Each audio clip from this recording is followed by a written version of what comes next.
And I recall that as I shared the word on the first night, I came to the point when the invitation had to be made. And this was the first time I was preaching a major evangelistic meeting. And I remember making the invitation for people to accept Christ and for people to come forward and to experience the touch of God. But I waited and waited and no one came forward. I remember going home that night a little discouraged. Went on my knees and prayed. And God said to me, leave that to me. And so I slept, rested, and went for the meeting the next day. As like the first night, I preached.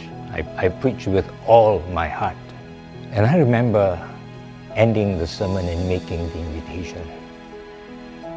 And this time round, people began to come forward.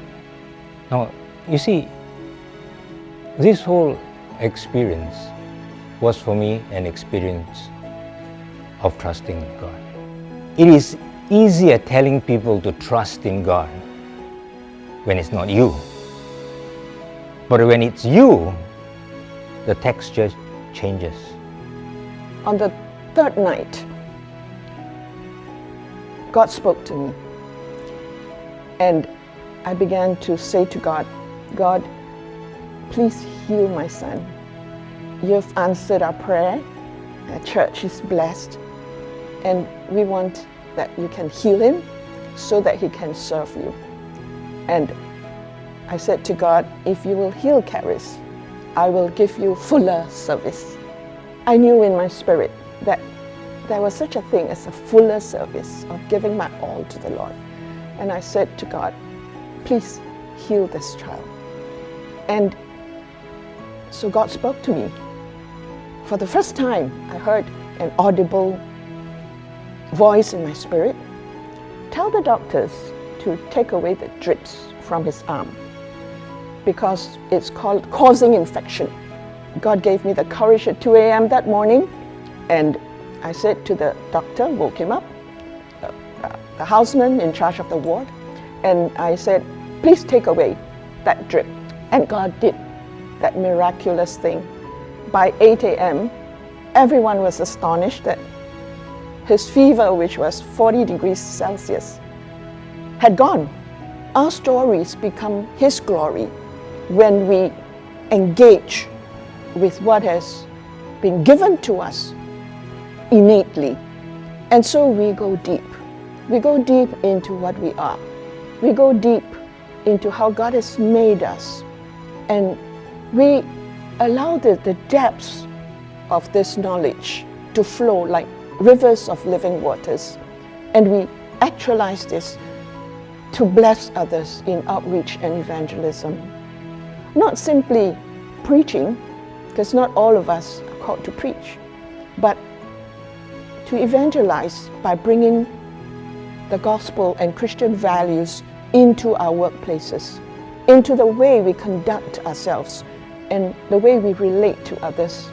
And I would like my children and grandchildren to have this gift of being able to draw deep into the fountain of living waters and share this.